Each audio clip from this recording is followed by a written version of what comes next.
Hi there. Welcome to my website today. Last week, a United States senator made a comment that he found a raccoon in his backyard and he ate it for breakfast. Ha ha ha. A big, big joke. Who would ever think about eating a raccoon for breakfast? Well, if you're not living in the state of Louisiana, particularly South Louisiana, then maybe you think that is a joke. Who would ever eat a raccoon?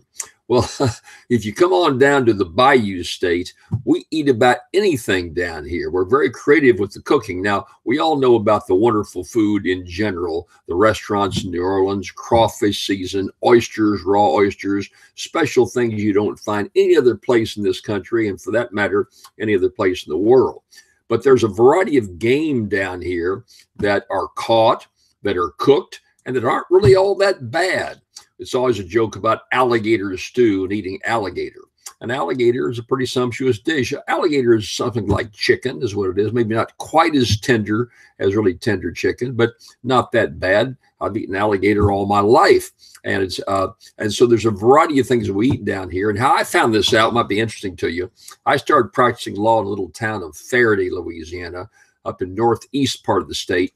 Very famous little town, by the way, home of some of the great singer Jerry Lee Lewis, Mickey Gilley, who was Country Singer of the Year, Reverend Jimmy Schweigert, Howard K. Smith, the great newscaster, General Claire Chennault of the Fighting Tigers fame in World War II. A number of notables came from the town of Faraday.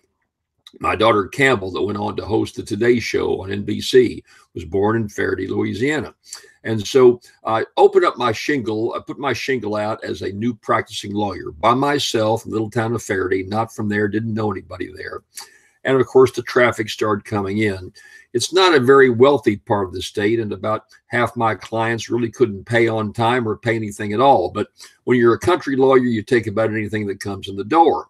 Well, knowing they couldn't pay me, I still tried to help. It was a job you did, and we didn't have any public defenders back then that represented folks that got into trouble. I often represented people that got in any kind of jams.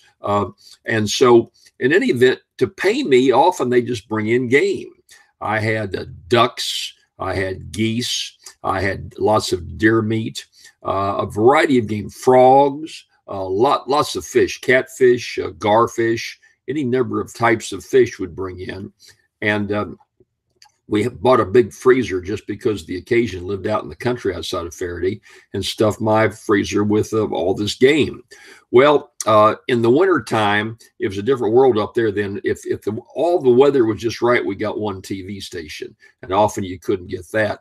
And so when we lived in the country on cold, wet, rainy weekends, just to pass the time, we'd get out some of the game and cook it up. And I got to be a pretty good cook. And by the way, if you go here on this website on the left column and look at the Lisburn Press, you'll see my cookbook, Jim Brown's World Famous Squirrel Stew and Other Country Recipes.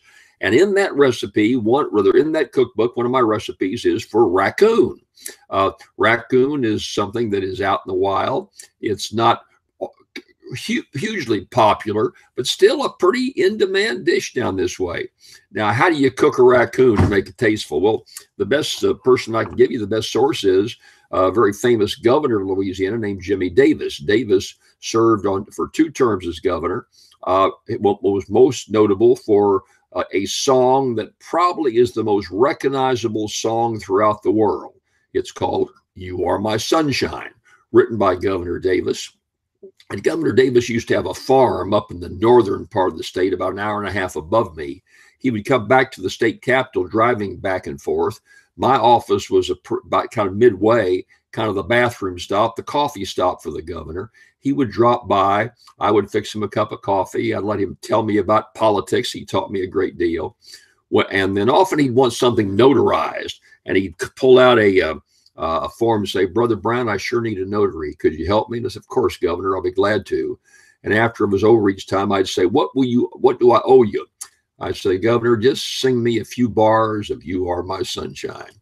Well, his favorite food was raccoon. He loved coon stew. He loved baked and fried raccoon.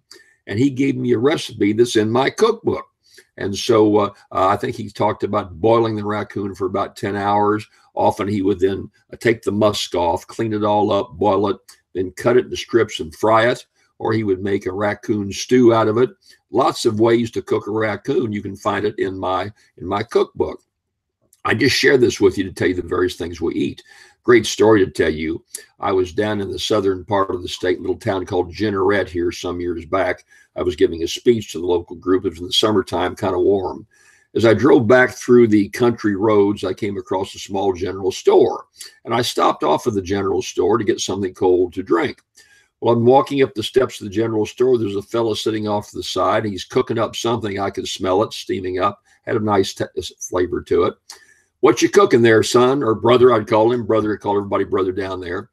And he says, well, I'm cooking me up a roux, and I'm cooking me up a gumbo.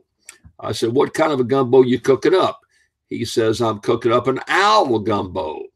Well, I've eaten a lot of things. I've never eaten an owl gumbo before. I says, well, what's an owl gumbo taste like? He smiled and said, about like a hawk gumbo. Oh, well, then I knew exactly what he was talking about. I make the point that we eat about anything, raccoon, hawk, you name it, if it's in the season or out of season. One fella I know I represented who was shooting ducks out of season. And he said, well, it was daylight savings time. He had some excuse, and the judge bought off on it and let him go. So he wasn't charged with hunting ducks out of season. And he came back by the office to thank me. And I said, now, you owe me something. Oh, I got you some here. He's got you a mess of ducks. He brought you some ducks. So in any event, I share that with you about the U.S. Senator who made a joke out of a raccoon. We eat them down here, and hope you'll try them. Take a look at my cookbook, Jim Brown's World Famous Squirrel Stew and Other Country Recipes. Hey, take care. I'll talk to you next week.